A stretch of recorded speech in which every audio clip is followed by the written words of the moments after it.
Pero ito pwede na. Kaon kuya, kaon na. Hindi. Taba mouth and a fat mouth as well.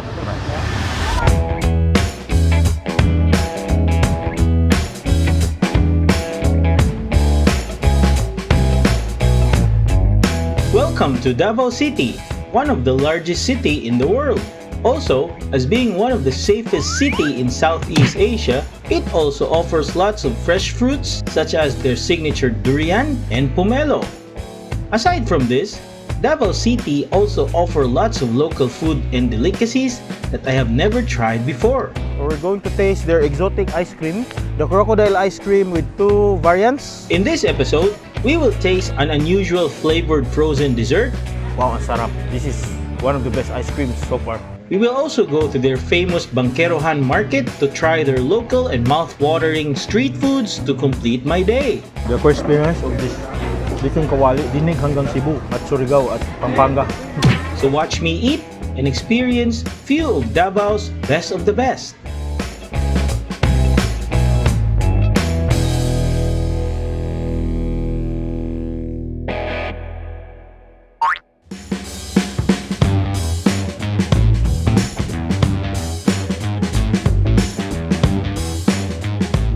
On our first stop, we will go to Davao Crocodile Park, where it promotes crocodile conservation in the Philippines, as well as a venue for showcasing how crocodiles are farmed and taken care of.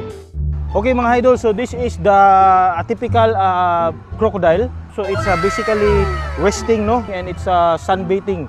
So as you can see, hindi siya natatakot sa akin, and then hindi niya ako ginalawan kasi they are typically very afraid with hippopotamus. But we are here to try their unusual flavored dessert, their crocodile and ostrich ice cream.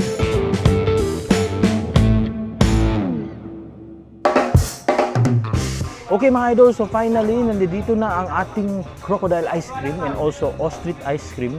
Good thing na 3 scoop siya. So basically, the isa kinuha natin is the crocodile chocolate ice cream. In the middle part, we have the ostrich ice cream, at saka yung sa taas is the crocodile pandan ice cream. Titikman na natin idol, my goodness, tignan mo, this is a very good dessert. Ayun, ang gandang tignan, grabe, natutunaw na siya. So ready to put in my mouth. Alright, so let's try first on the, syempre the top. So ganito na lang gagawin natin, get the whole thing, no?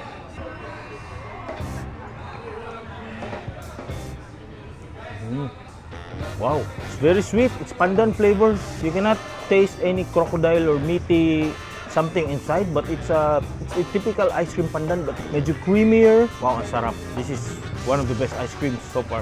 So titikman na natin. This is the ostrich ice cream.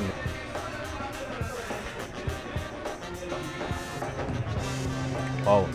Medyo, I think this is like a vanilla flavor. Sweet, very creamy, very milky. So next part, this is the chocolate. Nan mo. Sorry na medyo may ostrich na. Titikman na natin the crocodile chocolate ice cream. Again, very creamy, very chocolatey, and very milky. Hindi mo malalasahan any meaty or any weird taste. It's a typical ice cream but more creamier, more milkier. Yun lang. But animal lovers need not to worry. This is not made with crocodile meat, but instead, they are made of crocodile and ostrich eggs. Better, if you come here to the Crocodile Park, please eat their ice cream. Tara, let's go to our another stop, okay? So, this is just the beginning. Let's go.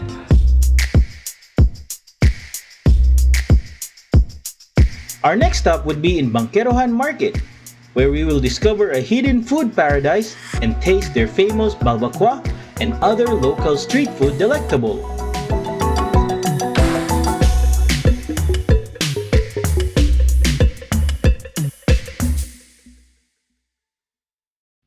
So we are finally here at Bankerohan Market at Paz Eatery, where they serve mouth-watering bulalo na baka Also, yung special na balbakwa nila, tignan mo naman balbakwa nila, parang kaldereta lang. Ang pula ng sabaw. Ang daming mga colorful treasures there on top. At syempre, their special lechon kawali. Tignan mo yan. No? So crispy in the outside, very juicy the inside. Before that, let's pray to the Lord our God for the safe travel and this very sumptuous and mouth-watering foods.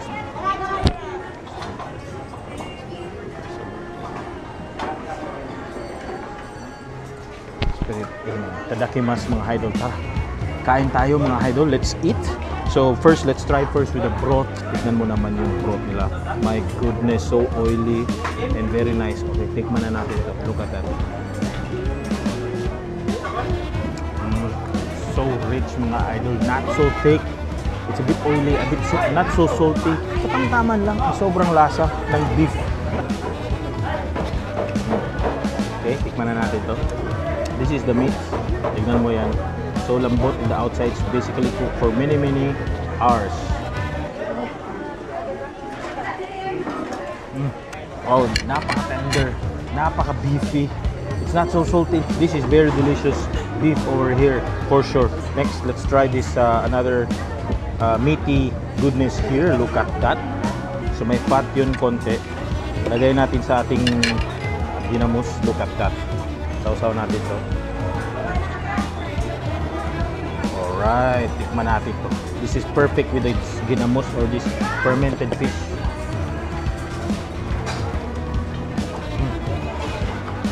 Wow.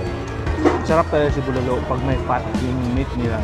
Lagyan natin parang vegetables because you know, we need balanced diet in our life. Meron, tignan natin yan. And of course, this is very good with rice. Yeah. It's really good. Next, let's try their famous balbakwa. So, tikman natin yung broth, of course. Let's try. Oh, iba. This is good balbakwa. The taste is different compared to the Cebu's balbakwa. And it has like a parang distinct taste. Tikman natin ulit. Ang star anise nga is strong. A little bit stronger star anise. And there's some like a burnt spice there. Lagyan natin ng taba. Ayun.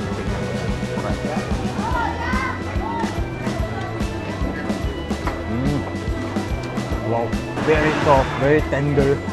Perfectly being cooked because it's cooked for several hours. So, napaka-tender, napaka-meaty, a bit salty, and this sourness parang may distinct flavor. So I will try this tendon, put it in my wild mouth like a crocodile or hippopotamus. Yan natin. And the spring onions and this garlic mixture, plus this sauce, the anise, and every spices, it creates a very distinct and very unique taste in balbakwa. Masarap siya, promise. And look at this bone, the size of this bone is very massive, no? There's a lot of tendons outside. So, bibigay ko ito sa cameraman kasi kawawa na siya, gutom na siya at pawis. Tapos, yung kamay pa niya medyo kurog. Okay, para sa'yo na yan. But bigyan mo ako ng konting tendon. Let's try it. Okay, without further ado, the last part. This is the lechon kawali. This is really famous here in Bankerohan. If you say, punta kayo ng Bankerohan, may masarap na lechon kawali. So, of course, welcome. Let's try this first one. Tingnan mo yan. Very crispy in the outside, brownish cook, and there's a little bit meat in the inside. Titikman na natin ito. Put it in my mouth. Narinig mo yan? Crispy. Try natin ulit.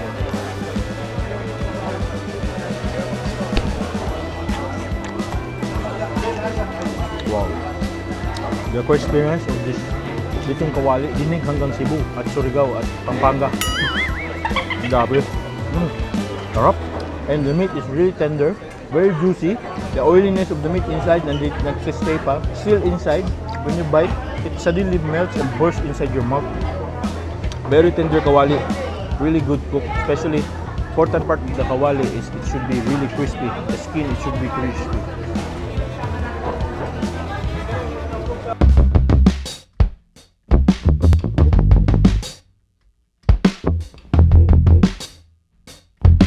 In this episode, Davao has indeed one of the best first impressions when it comes to delicious foods that really do satisfy our hungry beings. and I am still looking forward for their other scrumptious treats. So make sure to watch my next episodes, since this is just the beginning. So again, if you come here to Davao, if you go to the Bankerohan Market, make sure to come to Paz Eatery, because Paz Eatery serves very mouth-watering foods like this. So very delicious, it's good. So thank you so much. Look at that fish tail. This is what we ordered, mga idol, the fish tail. This is like a seafood barbecue haven here in the Luz Kinilaw in Israel.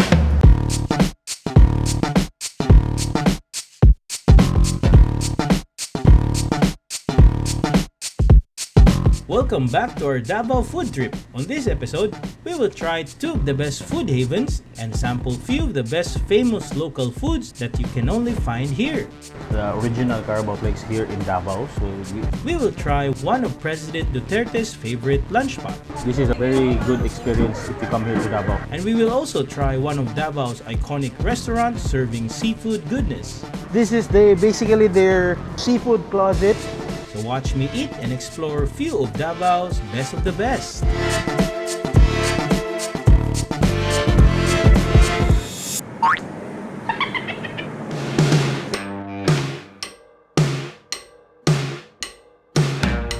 Sanas is a humble carinderia in Davao. This is famous probably because it's known to be President Rodrigo Duterte's favorite eatery.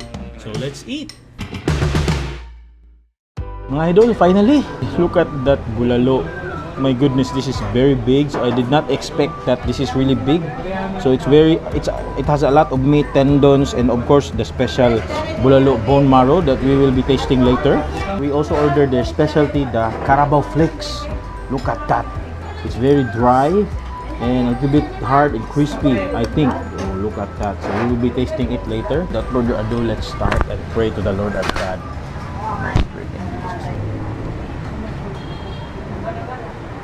Amen. Alright, itadakimasu mga idol, kaorata. Let's eat. So let's start first with their broth. Put the broth here. Look at that, the soup. Just put it here. Look at that. Ah, wow, the broth is really rich in terms of appearance. So let's try.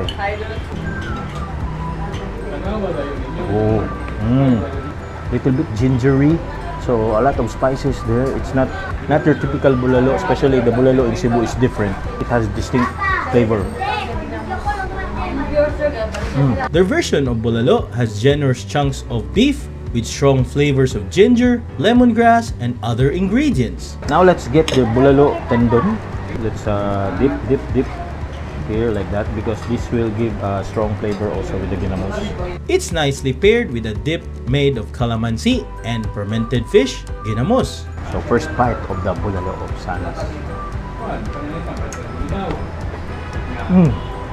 The beef is very aromatic, very flavorful.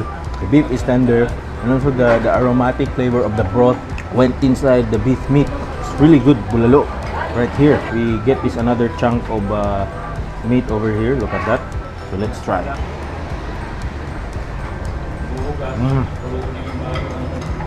I like the flavor of your bulalo. It's really different. It has a strong gingery, or I don't know what kind of spice they put in it, but it's really different. Next, let's try their marrow. Look at that. Wow. It's like, wow, look at that. Let's get this whole. This is the bulalo marrow. Look at that inside. Let's drop. 1, 2, 3, go. Oh! Parang walang problema sa tiyan tong taong na to ah. Dumiretso. Alright, so that's the bone marrow. Let's try. Let's cut this into half. Look at that, carefully cut. Wow, look at that. Very soft, smooth, very rich. Wow, very soft. Also, the flavor of the broth even inside of it. This is really good bone marrow. Okay, look, put it in rice para medyo ano siya.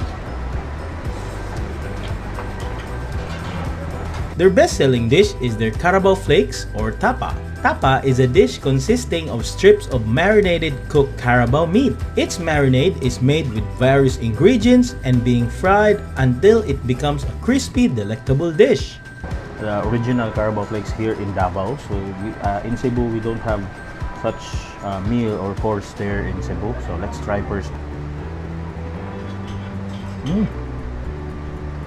Mm. Wow, I like the flavor. A bit salty, but the most important part is it's very beefy, meaty. It's crispy, and there are a lot of spices like garlic and I think onion, I assume. This is really perfect for the rice. Nakaka-addict to mga idol. Put it in the rice. Like that. Really perfect. And put some ginamos a bit. So already a bit salty, but be careful. And put it in my mouth like that.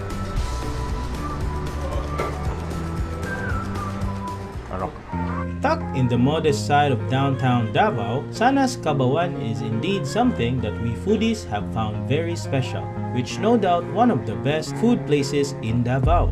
And for me, this is a very good experience if you come here to Davao. Again, thank you so much for watching this.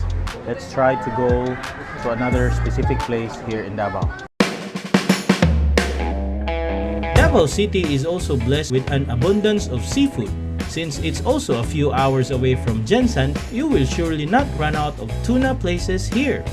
To experience seafood sensation, our next stop is at Luz Kinilaw. This is like a seafood barbecue haven here in the Luz Kinilaw in this area. This seafood carinderia has been feeding hungry people for more than 50 years. Today, we will try a few of their best seafood dishes where they keep various fish parts inside this fish closet.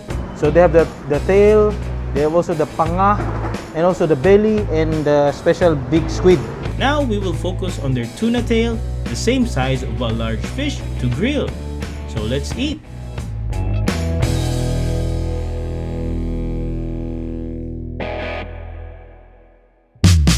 Okay mga idol, finally I'm so speechless right now while I'm talking. It doesn't make sense.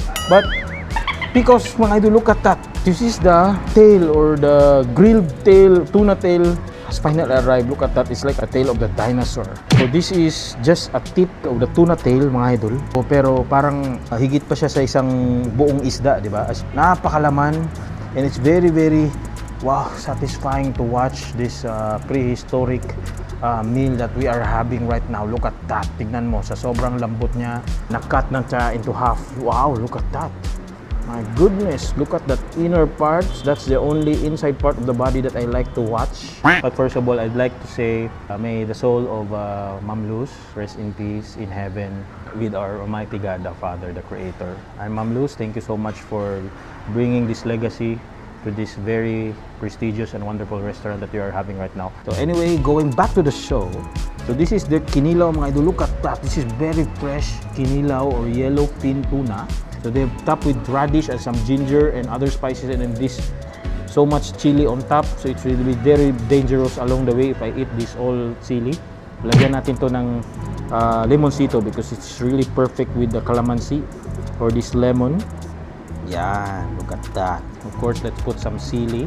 It's like this sili is like a cherry on top of an ice cream, but this time it's on top of the kinilaw. Let's cut that. Ayun. Lagyan pa natin because I'm a hot person. And okay. And also, of course, let's mix. Basically, if you kinilaw, you should mix so all the flavors will be soaked inside and combined with each other like a loving mountain of breeze and treasures. Look at that. Of course, lastly, let's put the vinegar. Ayun. So, konti lang yung vinegar. Parang marami na yun And then, mix the vinegar flavory para maluluto yung tuna. So, it's very important that the tuna will be cooked with the vinegar so that it will be more flavorful, of course. And of course, lastly, the salt. Of course, lagyan natin ng konting iodized salt. Okay, tapos na. So, mix natin uli. Okay. Okay, pray muna tayo kay Lord. Lord, thank you for this food. Amen. Itadakimasu mga idol. Okay, let's try. But first, let's make a sausawan patis. Patis or toyo. O, yan. So, this is very important. And I'm just put my hands on the sili like that. Alright. Okay, let's cut this tuna. Look at that. Wow, very tender. Just torn apart. Look at this meat. Madness. Look at that. This one piece of meat is good for one lunch of me already. Right? Diba? So, my goodness. Let's sausaw here. Ayun. Ayun, paliguan natin siya ng soy sauce to be more flavorful. And put it in my mouth.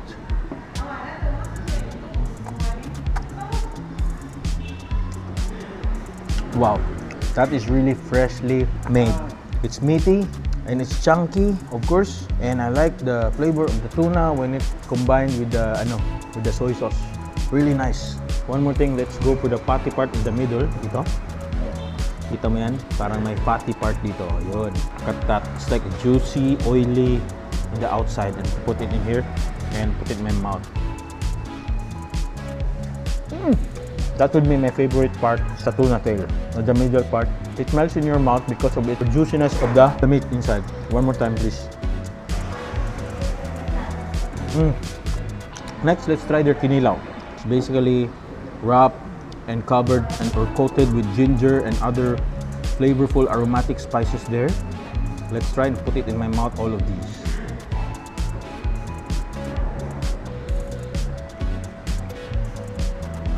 Very fresh, very flavorful. A lot of ginger spices there, but ginger is strong. But ginger is good for the health, so no problem. And I like the flavor of the radish. It's my first time to eat a kinilaw with radish. This is really different. The spice and the chili gives a good kick on this kinilaw right here. One more time, please. You know that it's fresh because it's still pinkish. You like pink, right? Yes, I like pink. Ito bag. Nice. Ma'am Luz, masarap. This is delicious. So let us finish this first with my brother cameraman. So we want to savor each and every moment of our time here in Davao by eating these treasurable goodness of Ma'am Luz. If you come here, make sure to visit Luz Kinilaw. They serve fresh seafoods and kinilaw as their best specialty, especially their tuna belly. Try it. Make sure to come here. This is one of the best places in Davao City. So thank you so much for watching. Actually, the most important essential of this activity charcoal is it whitens teeth. Let's try if it will whiten my teeth. Okay. Is my teeth white?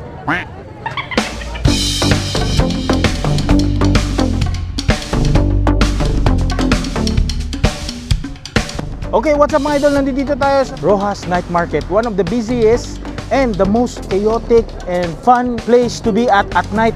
Because every night, they will set up food stalls and product stalls for them to sell called Roxas Night Market. So we will be visiting there. Watch me eat, explore, and discover the wonders of Davao City street food. So watch this video. Bye.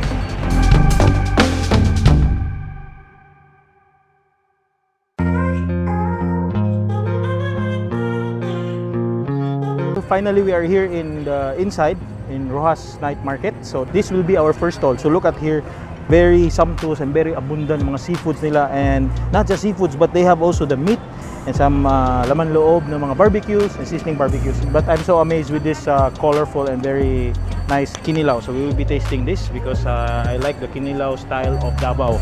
Please, tequila. 70. Oh, 70 pesos. That's the worth. Okay, isa.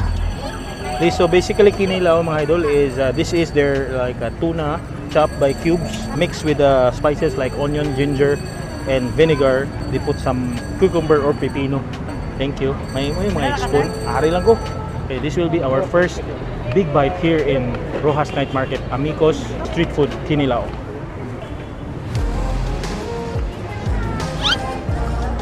The best first impression of my life. Very creamy, a little bit salty, a little bit sour, not so salty of course. And I like the blend of the vinegar with it. And of course, the most important part is this is very fresh mga idol. My goodness, look at the fish. Basically the kinilaw, this is very fresh because it's still pinkish inside. Di ba gusto mo yung mga pinkish? Let's try. Wow, lamig yung kinilaw. Promise, huwag ko na makak. So as you can see, they have many buchi and so alright, we will be testing their buchis. Miss, what's the best seller niyo dito na buchi? Nutella, open chocolate. Ooh, buchi Nutella, very unique. Let's try their buchi Nutella. Try ko Nutella, strawberry, and matcha. Okay, now we have their buchi, variety buchi. They have the Nutella, the matcha, and the strawberry. So tikman natin muna yung Nutella. It's still hot. It's a little bit hard and crispy in the outside. So probably the Nutella is in the inside. Okay, let's try their Nutella buchi.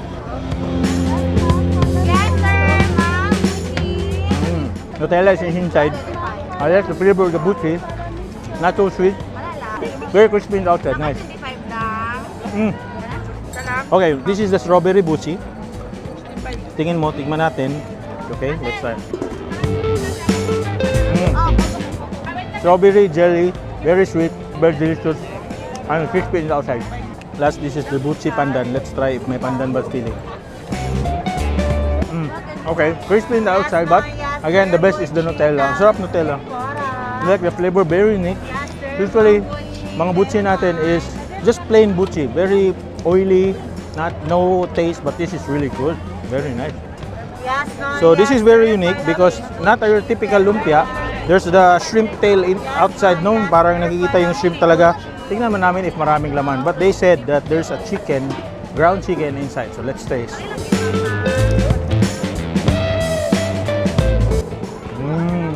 Wow, the filling has shrimps. It's very shrimpy. I cannot even taste the chicken inside, but it's really shrimpy. Very good taste and unique. Nice. Let's go to our next stall. Look for another unique street food. Tara, this is good, promise. Let's go.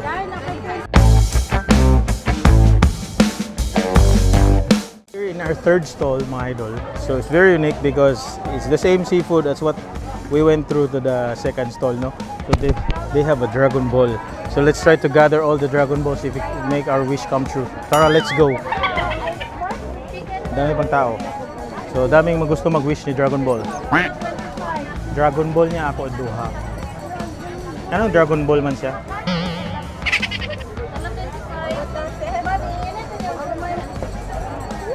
Okay.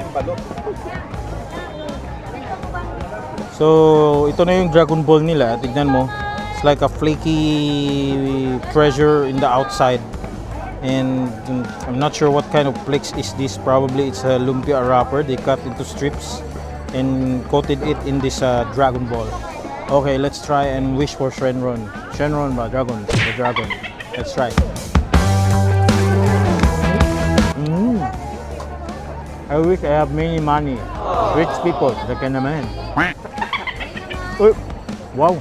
This is like a bola-bola. So it's like a chicken flavor. So I'm for sure this is really chicken. Very crispy in the outside, chicken in the meat in the inside. So it's nice. One more time. They have also the chicken dumpling. It's basically fried dumpling. So it's fried chicken dumpling. Very crispy in the outside, golden brown, as you can see. And let's try to bite. Okay, let's try. Lot of chicken meat in the inside, and the skin outside is very crispy, just very thin, layered crisp there. This is a good dumpling. Nice, nice Dragon Ball. Nice. Okay mga idol, this is our fourth stall. So they have various displays of meat outside, no? And basically this is like a rice topping. Nilagyan nila ng egg and some rice inside. And also look at it's live cooking there. Basically live cooking. They have in this portion they have the egg. Basically they're the sauteed place. Their meat is here and they're gonna put it in the rice. So we're gonna be ordering a chicken sisig, no? Nakakot akong chicken sisig. Okay, thank you so much. Ready na akong chicken sisig scripted. So mga idol, our refreshment is no problem because look at here, just beside the sisig. Blue lemonade? Oh, sige. Try natin ang blue lemonade. Try natin yung blue lemonade. Sige, isa ka blue lemonade. Okay, so look at this sisig, mga idol. Wow, look at it's very meaty in the outside. A lot of onions. It has really good aromatic, buttery smell in it. Look at this spoon. It's very unique. This is woody spoon right here. Right? So it's disposable and it's very eco-friendly, of course, right? Very friendly in the nature. Let's try. There's sisig, the chicken sisig.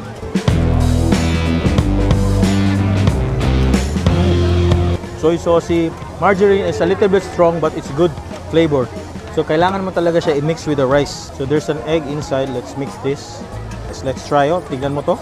This will be the one of the best bite of the lifetime here in the Roxas night market. So let's try. Nakakaon na kanin. Wala ka na pulaan. Baho pa lang no, busog na. Look at this. This is like a blue watery liquid in the swimming pool. Look at that. It's like a chemical poison that you want to drink. So this is blue lemonade. Let's try.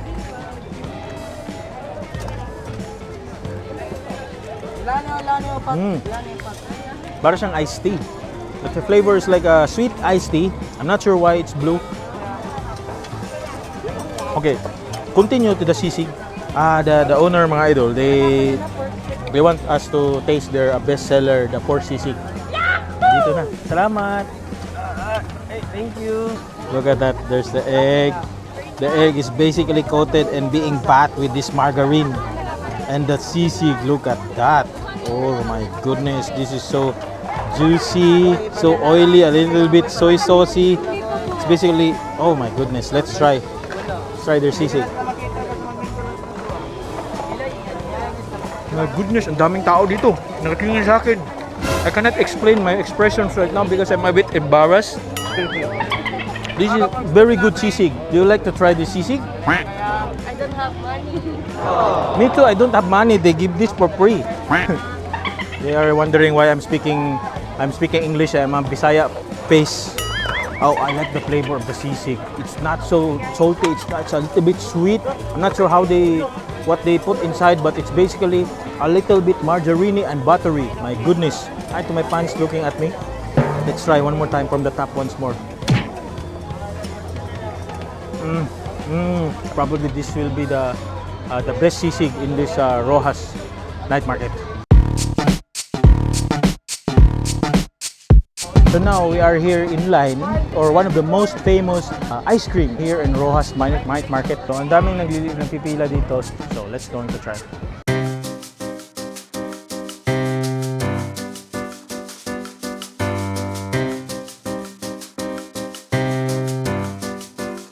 Okay mga idol, finally nandito na si charcoal ice cream or activated charcoal ni Mang Danny's Ice Cream. So this will be our last stop here in Roxas Night Market. Of course, for everything that you have eaten, very samtos, you need to have a very good dessert. So this will be our save the best for last. Let's try.